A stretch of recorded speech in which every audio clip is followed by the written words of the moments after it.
It's Matt Denning from Caboolture, Australia. With this general overview of Kermit's Boomerang Swing Centre section, all the riveting is now completed for the fuel bay area, and this is where the two fuel tanks will go in these zones. And then above there we have the rear spar and then the flap spar further above that. In between those two areas we have a whole lot of conduits and fuel pipes.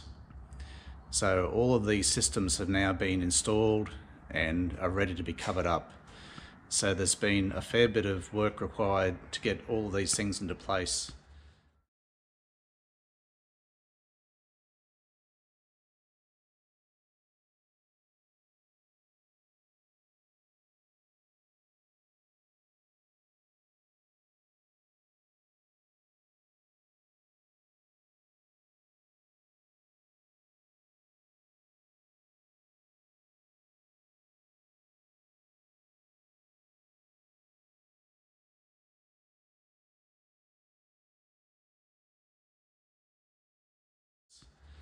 So we have three recognition lights located there on the right hand side, or the starboard side when that's underneath the aeroplane. You can also see some electrical conduits above them that all come back into a cluster of 5 conduits. So that's aluminium tube or conduit to feed the electrical systems out into the wings on both sides of the wing centre section. As we pan further over, you can see some fuel pipes now coming into play. There's down the bottom right hand corner the outlet fitting from one of the fuel tanks, which comes from the starboard fuel tank sump. That feeds through to a fuel selector valve, and also in the bottom left hand corner here we've got the feed from the port side or left hand fuel tank also coming through. So as I zoom in a little there, you can see that fuel selector valve sitting in there with quite a few inlet pipes to it, and the one coming out of the base and leading up through the skin is the outlet pipe from that fuel selector valve, which will go up to behind an electric driven fuel pump sitting underneath the fuselage fuel tank, which will then bring the fuel down through this particular pipe, which feeds right through down past the centre rib of the wing centre section, and that pipe will then join up with other pipe work through to a fuel filter and the engine driven fuel pump, and then onto the carburetor for the engine. So yes, getting very close to all of this now being covered up for good. It'll be the last time we see it, hopefully for quite a long time. That skin should not have to come off again after we've riveted it in place. And the particular skin that is going up into there is just on this workbench. So you can see it does have a few access holes. There's the 3 holes for the recognition lights that will come through. We have some access holes here which allow us to get through to aileron cables that come either side of a casting, which I'll just pan back up to the centre section. That centrally located casting just there takes aileron cables that come down from the cockpit above through holes in the upper skin around pulley wheels, which will be inserted into that casting, and then those cables will run off in both directions up into the corners of the flap spar, where they then go on to bell cranks in the outer wings for the ailerons. So we'll just come back down to our outer skin now, again, that will cover this area. So just a few access holes here for the access to the aileron cables again, access to some fuel pipe connections on that one, and access to our fuel selector valve that we talked about earlier. The underside of this trailing edge skin, as you can see, has a couple of stringers associated with it, as well as various doubler panels. In fact, the doubler panels in this area, where the inspection holes are the original ones that came out of Boomerang number 174 from New Guinea. So they've all been individually restored and inspected to be okay, and then they've gone back in as part of this assembly. And down over this way again, towards the starboard side, we have a doubler for the 3 recognition lights. that are located on the underside of the wing centre section. And that's those 3 lights there, which will be installed once this particular skin is put up into position. So not long now, and this skin will go up into place and can be riveted to the rest of the wing centre section. The underside trailing edge skin has now been put up into position and is pretty much all riveted to the underlying structure. There will still be some attach angles that are required to be located at the very ends of this skin. So you can see all of the open rivet holes here, and placed over the top of that will be brand new attach angles which are extruded aluminium, and those will be back drilled from the existing holes in behind to come through the new angle and pick up all those rivet holes and allow them to be riveted to the skin as well. So just panning to the far side, you can see that's all in place. There's a line of rivets along the top that hold the skin to the flap spar in conjunction with the flap hinge as well. And on the lower side down here, there's 1 row of rivets that have already been placed in position, and there'll be an additional row of rivets that will hold this lip of the skin in place as well once the tank bay door is positioned, and all of the anchor nuts that hold that lip of the tank bay in place will also hold down this particular lip of the skin. And you can see at this end as well, there is the other wing attach angle already bolted in place, and that will get back drilled fairly soon to produce all the rivet holes through this flange of this particular new angle. So not too much more to go, and this particular trailing edge skin will all be positioned in place.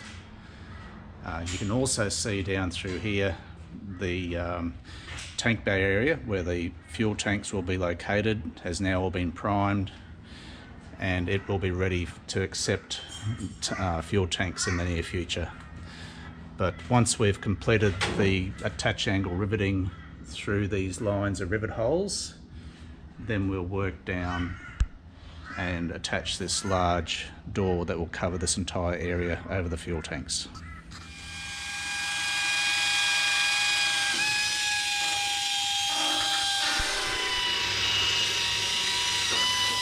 Yeah, so Scott's just transferred drilling some holes through the existing holes in the skin and going through the brand new attach angle on the other side that will ultimately attach to the wing.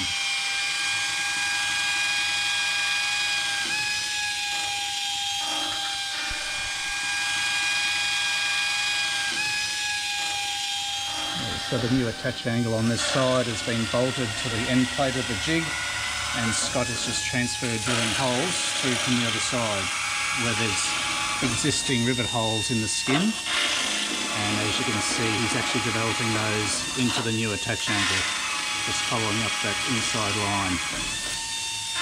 So ultimately all these rivet holes will be taken out to 532 rivet size, and then we'll start riveting these attach angles in place, and that will hold them permanently to this skin and make them ready for later on when the outer wing panel is attached.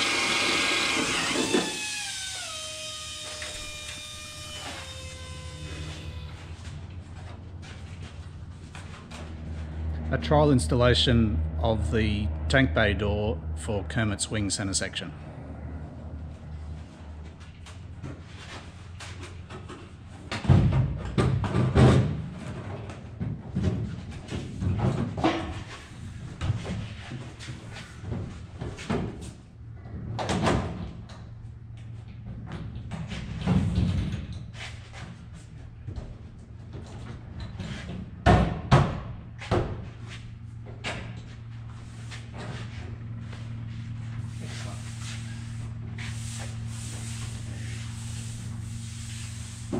Great.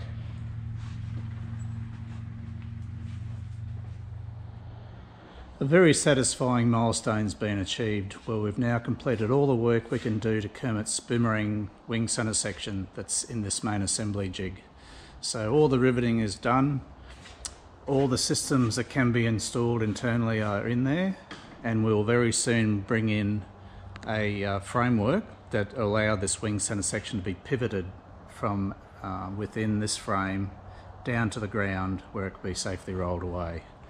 So just here on the ground you can see some grey coloured steel members. They're the base supports for the pivot frame that'll soon be brought in to help rotate this wing centre section out of this main assembly jig. So as you can see, the large tank bay door has been removed from the Boomerang wing centre section, and it shows the two locations where the centre section fuel tanks will be ultimately installed. So the fuel from those fuel tanks ends up going through 3/4 inch diameter pipes which exit from the sump on the bottom of the fuel tank. They'll eventually go up to a fuel selector valve which is located in here, and then from there it's directed through to the fuel pump on the back of the engine and then the carburetor. There's also a smaller line located within both bays, and this 3/8 of an inch diameter line is the breather pipe or the vent pipe for the fuel tanks. So there's one on each side, and I've installed a temporary bracket here in the wing centre section so that this coupling nut will end up in the correct place when the fuel tank's installed, and it can connect to an elbow that comes out of the top of the tank. So it's important that the tanks can breathe so that a vacuum isn't formed as the fuel is used, and these lines perform that function. So it goes up, and there's one exit point here, and for the other breather pipe another there. So they just make sure that air can refill the tank as the fuel quantity reduces. And so here we have the breather line on the other side. So basically everything is now installed in the wing centre section that needs to go in prior to it being removed from the jig. So we'll bring in the frame very soon to attach to the front of the upper surface of the wing centre section. We will then remove all of the bolts and holding points that are currently keeping it within this main assembly jig, and we'll pivot the wing centre section out of this frame, and it'll rotate down to a horizontal position with some casters on the underside. Alright, raising the support frame up to connect it to the wing centre section.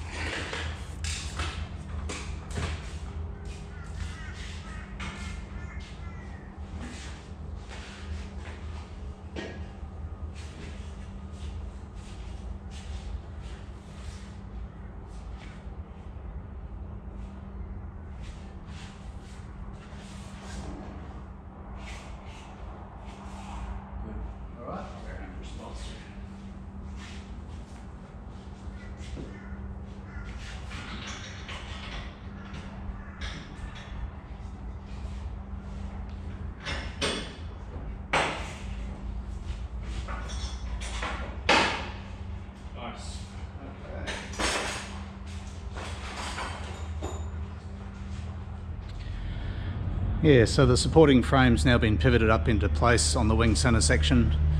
It's going to be picking up the same mounting points as what the fuselage frame will attach to. So you've got two rear locations and two forward locations on the fuselage frame connection to the wing centre section.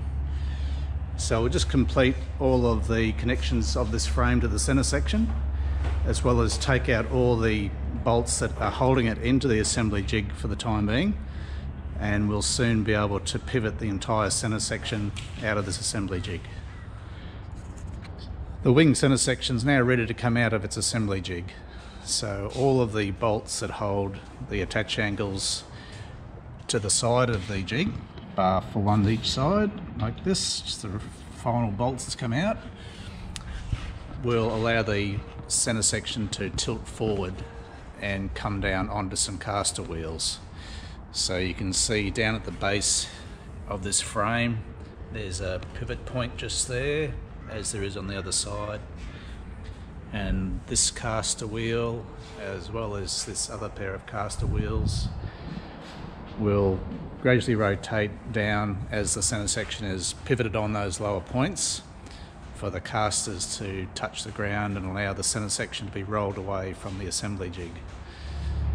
Alright, removal of the wing centre section from the assembly jig.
So Kermit's boomerang wing centre section is currently upside down. This additional trolley has just been added to the underside of the wing centre section. It picks up on a few of the anchor nuts on the forward and rear spars, and also has these casters to make it easy to move when it's flipped up the other way. So we'll turn it over, and that will allow us to actually remove the trolley that's on the other side, on the upper side of the wing centre section, and that will be used to help put another wing centre section back in the jig. And we also need to check Kermit's wing centre section when it's in the upright position for a few other fits and bits and pieces. Anyway, we'll start to hook it up so we can flip it over so that it's the right way up.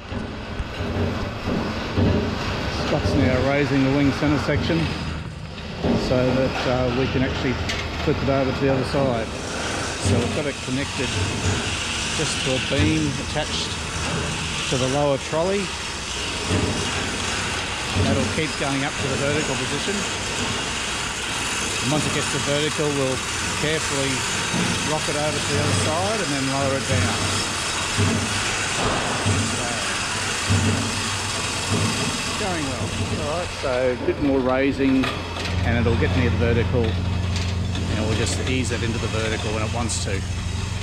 Yeah, around about there I think, Scott. Just let it go through.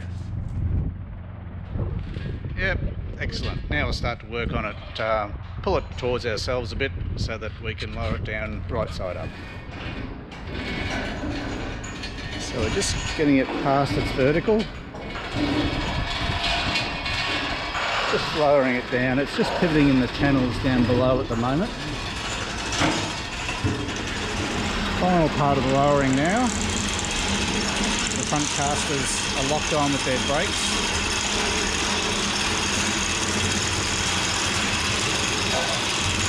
So we'll just let it continue to come down to the ground from this position.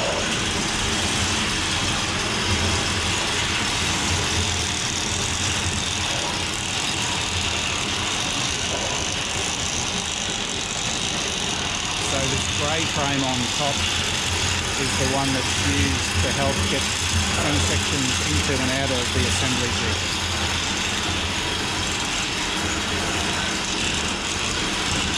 like he's almost all the way down now.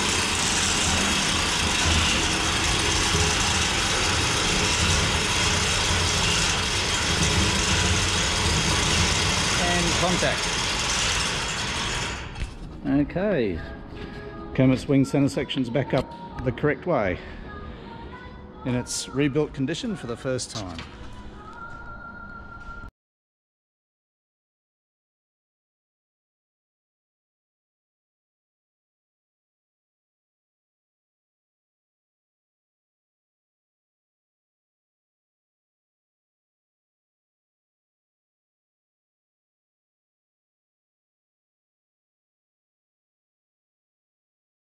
So I'm here with Lyall Ellers. Oh, by the way, Lyall, I'm doing this filming for Kermit Weeks, so hi to Kermit. Hi there. How are you? Yeah.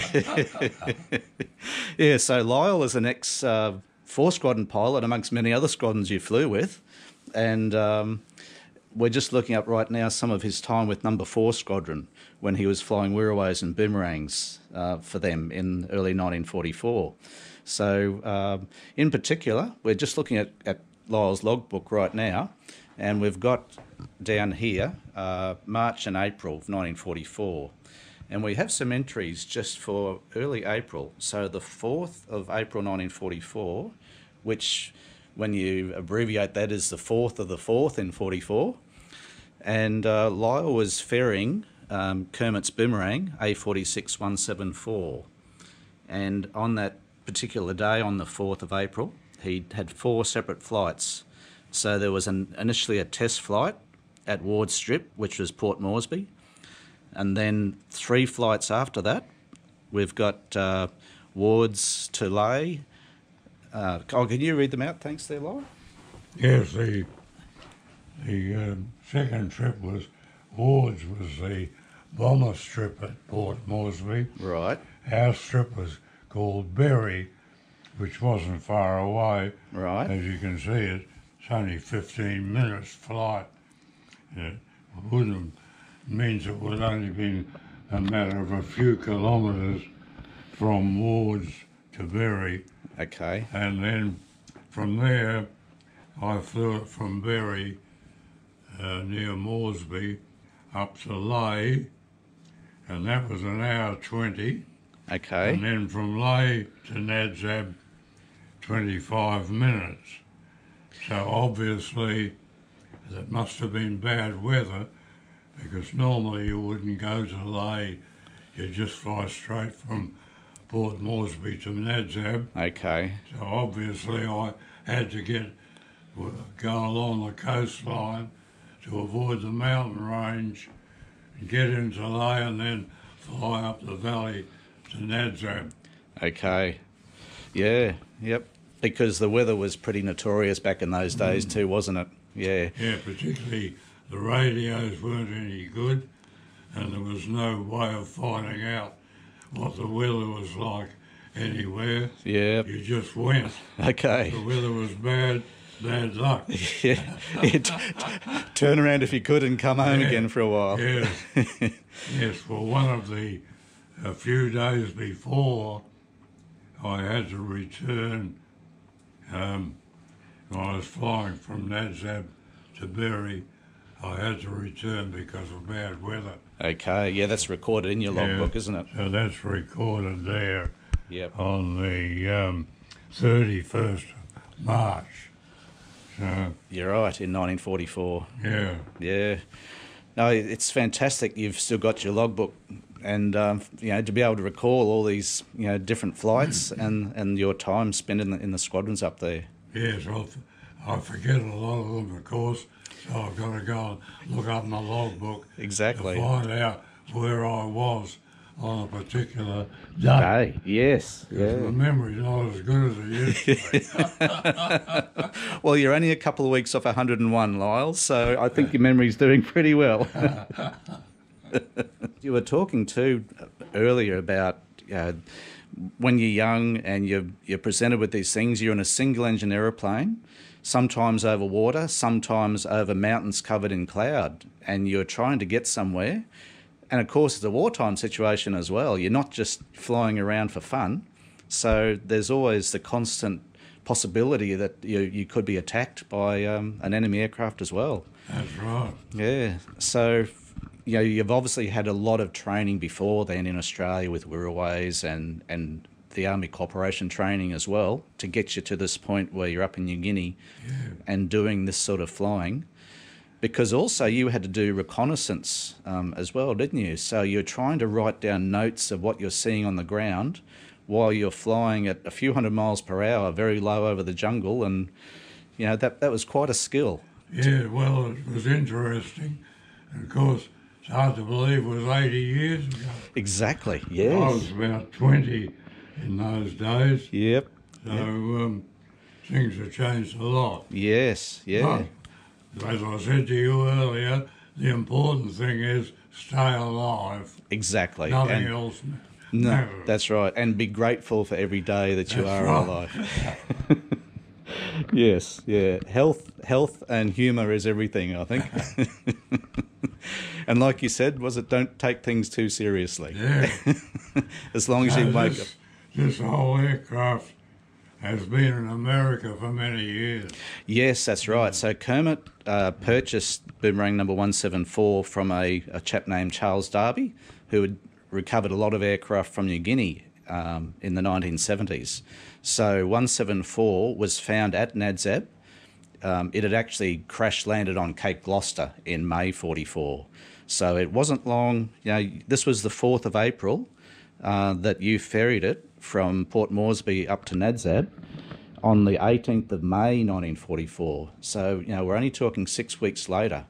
And in that time, though, 174 had done a lot of operational missions. So it had done some extensive flying up in New Guinea, even in that short period. Yeah. But on that day, on the 18th of May 44, it was doing a coastal patrol from Cape Gloucester along the coast of New Britain when the pilot, Stan Bromhead, noticed he had some controllability issues. So hard to know if he may have picked up some ground fire and wasn't aware, but he was having some rudder lock issues. So he abandoned that particular mission. He was with another Boomerang as well. They both came back to Cape Gloucester, and he found he couldn't get down to normal landing speed. The aeroplane was becoming uncontrollable. So he radioed the tower to say he was going to have to come in fast. They cleared everyone else out of the circuit, and 174 had to land pretty fast so it could still maintain control. But as you know, the poor old Boomerangs didn't really have good brakes during the war. Had the old drum brakes, which would fade pretty quickly. With the restorations we do now, we're fitting disc brake units to them, so the wheel looks the same, but it's much better effectiveness with the brake. But of course, back then, May 1944, still had the old drum brakes, and he couldn't slow it down enough and keep the brake effectiveness going. So the Boomerang literally just rolled off the side of the strip, hit an embankment and turned over.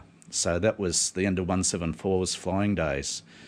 Stan Bromhead, the pilot, was able to extract himself from the cockpit, and he had a couple of days of rest, but he was okay after that. But the aeroplane was taken from Cape Gloucester by a repair and salvage unit back to Nadzab. They thought they might be able to repair it. As it turned out, it was pretty badly twisted and it was going to be beyond repair. So it was just dumped off in the jungle on the side of the strip at Nadzab in 1944.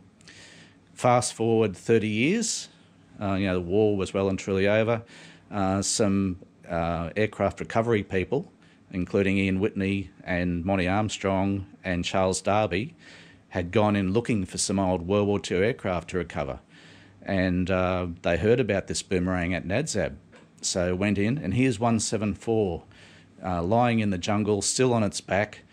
The wings were removed, the engine was gone, most of the tail was gone, but the fuselage and the wing centre section and pretty much everything in the cockpit was still all there. So it was considered worthwhile salvaging it. And there was a couple of other Boomerang fuselages there as well from 4th Squadron that were also brought out. So all this material was brought back to Lyall, where these guys were based. And some of them kept parts and they came back to Australia, and Charles Darby ended up with the bulk of number 174, which he took back to New Zealand.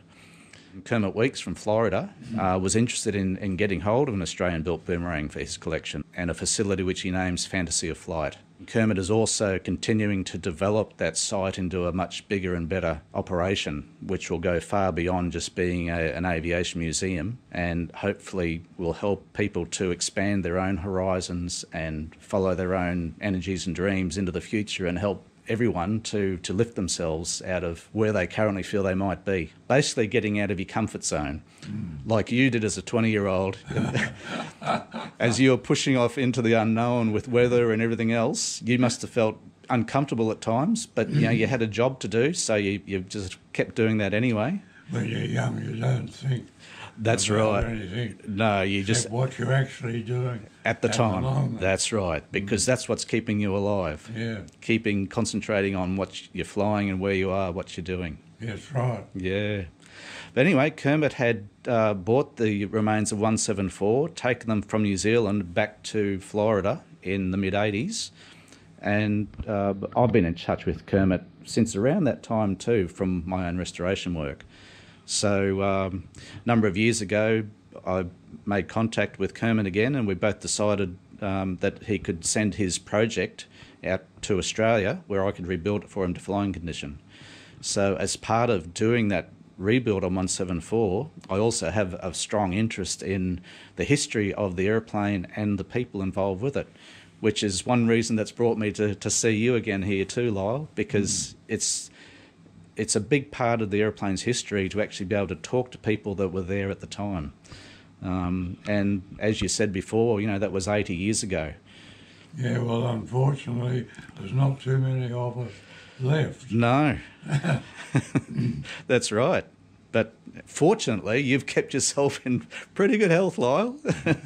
Great talking to you, Lyall. Yeah, thanks very much. And also, I think we should be, you know, thanking Kermit for going ahead and getting this boomerang done. It's a very historic machine, having operated in New Guinea on actual operations during World War II. Yeah. I've just brought along a few bits and pieces from Boomerang number 174, which you flew, you know, way back then in April of 1944 from that ferry flight from Wards through to Nadzab. Seems a long time ago. It does, yeah. And we were just going through this book before, and this was the photo here of Alan Linklater, who is the son of Ken Linklater, who died in the crash of Boomerang 85 into the village of Gavaiva. So that picture actually shows Alan with the chief of Gavaiva village, Sebastian, and they're holding this rectangular aluminium plate here, which was part of a deflector armour plate that was once fitted to the front access door of the Boomerang fuselage.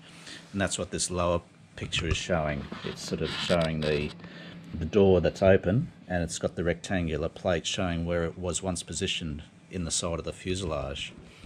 So fortunately, when 174 was recovered from Nadzab in the mid-70s, parts of the airplane came back to Australia, and in amongst them was the door and this plate from 174. So I brought that plate with me today so that you can actually hold it and sign it. It was previously flown also by another 4 Squadron pilot by the name of Ron Benson. So Ron was in a different flight to yours. He was in B flight based at Cape Gloucester, and you were A flight at Goosap. Yeah, there's just a picture on the bench here of Ron. Ron came to an air show in Australia in 2019 and signed it.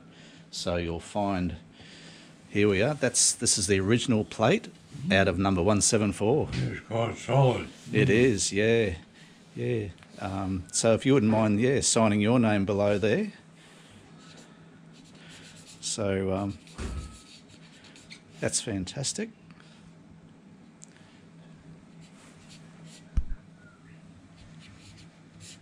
Because this will be going back into Kermit's Boomerang 174, into that left-hand access door. Right. Yeah, terrific, Lyall. There we are. Kermit, it's very quite much. solid, isn't it? It is, yeah. Sort of, yeah, it's say it would deflect a bullet. That's right. It probably wouldn't stop a bullet coming through directly, but from a deflected shot, it would probably stop it.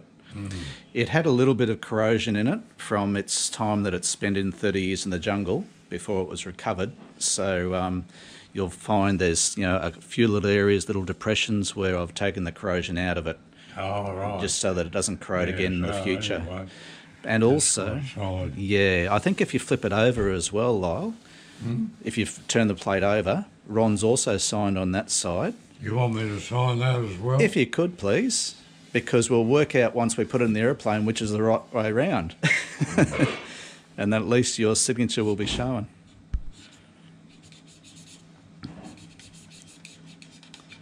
Great. Yep. Thanks, Lyall. Date on here? Yeah, date would be good. So we're the 17th of August, aren't we? 2024. Great. There we are. Fantastic. It's even still got the part number on it still. Oh, yes, in I that can area see there. that. Yeah, it's a 12- part number. And I actually removed it directly from the door from number 174, so I know for sure this plate did come from 174. So that's going to go back on Yeah. 174. It will, yes, and go back flying with 174 with that in Which place. is the correct side? I think it's going to be this one with the part number on it. Oh, right. Yeah. Oh, well, that's very good. Yeah. There Yep. we are. Yeah, so that'll fly into perpetuity. Very good, Lyall. That's excellent. And I've brought along something else from number 174 as well. It's something you would have had to have used quite a fair bit on that particular flight. Something that you should recognise pretty quickly. That is the original throttle quadrant from 174. Well, I'll be damned. Yeah.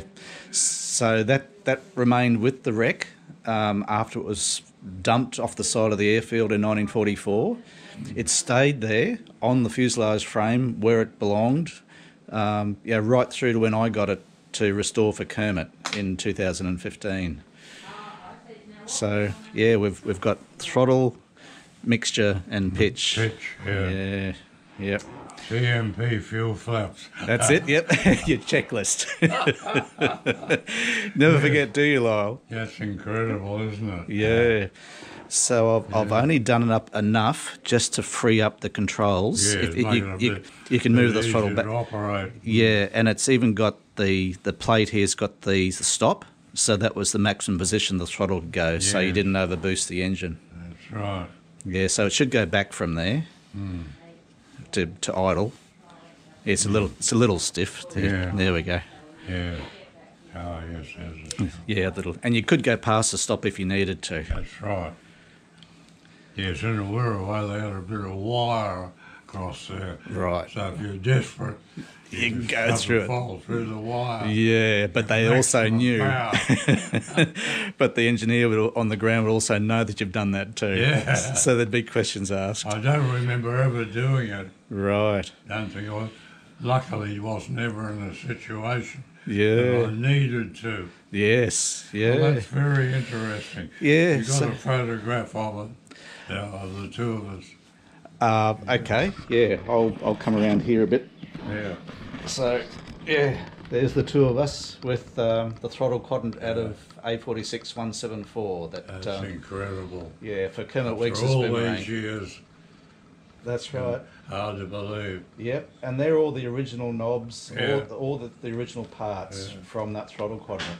So on that day in 1944, on the 4th of April, when you did that ferry flying, they were all the original knobs you were operating on that day Good Lord. to fly the aeroplane. Can't believe it. Yeah, yeah. So I hope I'm still alive when you get this all together. yes, well, we're working as fast as we can to get it finished off, Lyall. So we'll definitely go as fast as we can and carefully as we can to get it all flying again. That's as soon very as we good. can. Yeah, yeah. That was a button there too. You could operate for the radio Yeah. as well on the side. Yeah. So Yes, well, that's very good. Thank Yeah. you very much. no problem, Lyall. Yeah, I'll be going through and properly restoring all of this. As you can see, it's all the plates are engraved Yeah. with the pitch and all the different controls. So it'll be fully restored back to the way it was when it left the factory. Yes. Yeah, that's excellent. Yeah. Yeah. All right. Terrific. Well, I'm glad that you could be reacquainted with part of 174 that you actually held on to and operated the aeroplane with all those years before. Yeah, that's excellent. Yeah. There you are. All right. Thanks, Lyall. All right. Okay.